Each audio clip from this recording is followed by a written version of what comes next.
صاحب کہیں گے میں تو بچوں کو پڑھاتا ہوں، اگر تو نے پڑھنا ہے تو بچوں کو بھیج،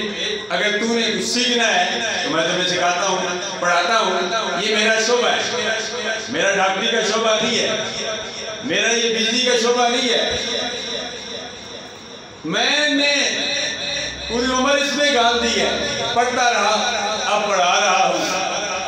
تو میرا بیان کرنے کا مقصد یہ ہے کہ جو جس شعبے سے منسلک ہے وہ اسی شعبے میں رہے۔ آپ ڈانسر، گانے والی عورتیں، مجرے والی عورتیں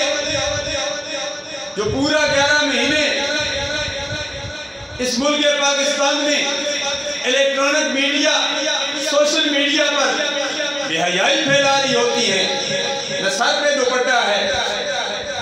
کپڑے ان کے دیکھو اس میں عریانی فحاشی، وہ رمضان شریف میں آ کر ٹی وی چینل پر بیٹھ کر وہ ہمیں دس دے رہی ہوتی ہے رمضان کے روزے رکھنے چاہیے۔ ہمیں پتہ ہے رمضان کے روزے رکھنے چاہیے، لیکن اب یہ وہ 10 دے علامہ ثاقب رضا مصطفی صاحب جیسا عالم دین دے، علامہ کوکب نورانی صاحب جیسا کوئی عالم دین دے، علامہ ڈاکٹر ظفر اقبال جلالی جیسا کوئی عالم دین دے، علامہ یوسف حقانی جیسا، علامہ صاحبزادہ محمد اکرام علوی جیسا کوئی عالم جو اس شعبے سے منسلک ہے، جب وہ دے ہم کہیں گے اس نے 9 سال 10 سال تک پڑھا ہے، اس شعبے سے منسلک ہے، ہم اس کی بات سنتے ہیں۔